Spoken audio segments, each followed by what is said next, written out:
बेटा आपका नाम क्या है? उदित। उदित, आप कहाँ से आए हो? बदरपुर से। ओके उदित, आप SFNC हड्डी नस रोग चिकित्सा केंद्र में आप आए हो, और आपका नाम क्या है? आप इनके पिताजी हैं। ओके, अब ये देख सकते हैं इस बच्चे के ना ऑस्टियो आर्थराइटिस के वजह से रिकेट्स हो चुका था। रिकेट्स होने की वजह से विटामिन डी की कमी होने की वजह से हड्डियां बेतरतीब आगे बढ़ी हैं। इसमें ऑस्टियोक्लास्ट एंड ऑस्टियोब्लास्ट दो तरह की हड्डियों में विकास होता है। ऑस्टियोक्लास्ट की ये जो दिक्कत, ये प्रॉब्लम्स जो आ रही है, ये आगे जो मतलब 0 से लेकर 18 साल तक की उम्र तक जो हड्डियों का विकास होता है वो ठीक ढंग से होता है। 18 के बाद जो विकास जो होता है वो अलग तरीके का होता है, बेतरतीब हो सकता है। लेकिन इसके अंदर रिकेट्स होने की वजह से अस्थि मृदुता, जिसे धनुष टंकार कहते हैं, इसके वजह से आप देखते हैं हड्डियों का विकास किस वजह से, किस तरह से हुआ। ये देख सकते हैं हड्डी किस तरह से बढ़ी हुई है। देखिए इसके वजह से इसको दिक्कत ये आ रही है, कमर की हड्डी भी बढ़ गई, जिसकी वजह से ये ठीक ढंग से उठ बैठ नहीं सकता था, है ना बेटा? क्या आप बता सकते हैं इसके बारे में कुछ और डिटेल कुछ बता सकते हैं?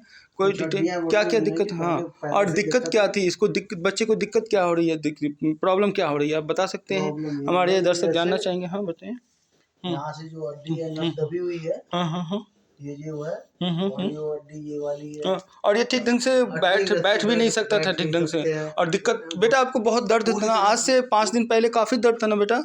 बहुत दर्द था, बहुत दर्द था काफ़ी, मतलब यहाँ से खिंचाव काफ़ी लेता था। अब ये 5 दिन का हमने इसे ट्रीटमेंट दिया है, एम्स वालों ने और सफदरजंग वालों ने लगभग नकार दिया है, लगभग मना कर दिया कि नहीं हो सकता, है ना? बस ये जैसा चल रहा है वैसे चलने दो। लेकिन ये जो कमर की प्रॉब्लम आ रही थी, जिसकी वजह से वो बैठ भी नहीं पा रहा था लड़का, दिक्कत बहुत ज़्यादा हो रही थी, है ना? इसको हमने कोशिश किया है कि इम्प्रूव करें। आप दिखा सकते हो बच्चे, यहाँ पे जो है बैठ के आप देखोगे, आप देख सकते हैं यहाँ ये बच्चा बैठ सकता है। देखिए, हाँ पूरा बैठो बेटा, कोशिश करो, हाँ पूरा बैठो, ठीक है, ओके। अब ये बैठने लगा है सही से, ठीक है। और उठो बेटा, ठीक है। तो इम्प्रूवमेंट आई है, क्या आप बोल सकते हैं इम्प्रूवमेंट है? इम्प्रूवमेंट आई है, हाँ, बहुत कुछ बाकी है कुछ, लेकिन आ जाएगी जहाँ तक उम्मीद है। ये खिंचाव भी जो होता था, खिंचाव में भी कमी आई है बेटा? हाँ, खिंचाव में भी कमी आई काफ़ी पीछे जो कमर की नस दब गई थी, इसके वजह से दिक्कत आती थी तुम्हें, ठीक है। तो मैंने आपको ये बताया है, इसके लिए सबसे पहला जो ज़रूरी है वो कि इसको समय पे दवा देना, जो मैंने हमने सब दवा दिया है, हर्बल मेडिसिन, ट्यूब और जेल का सही से इस्तेमाल करो, और गर्म पानी में हल्का पैर रखना, ठीक है। और इसके साथ साथ एक और चीज़ है, परहेज़ बहुत ज़रूरी, जो कि मैंने आपको बताया है कि कैसे क्या करना चाहिए। देखिए जितना हो सके हम कोशिश करेंगे इसे ठीक करने के लिए, है ना? बाद में आप कोशिश ये करना कि जब जैसे जिस ट्रीटमेंट का प्रोसीजर बताया है उसे कंटिन्यू करें। अगर 3 दिन तक लगातार हम बताए आप नहीं आओगे आप तो ट्रीटमेंट ऑटोमेटिकली बंद हो सकती है। अगर बिना बताए आप ट्रीटमेंट छोड़ दोगे तो हमारी कोई जिम्मेदारी नहीं होगी, ठीक है। इसके साथ साथ एक और चीज़ जो बहुत ज़्यादा ज़रूरी है वो ये है कि अगर किसी तरह का कोई भी प्रॉब्लम ऐसा हो जाता है जब बाहर जा रहे हो, कोई दिक्कत आ रही है, तो बिना सूचना दिए आप किसी तरह का कोई दवा नहीं लेंगे। तो आप किसी और लोगों को सलाह देना चाहेंगे, हमारे इस माध्यम से कुछ सलाह देना चाहेंगे क्या?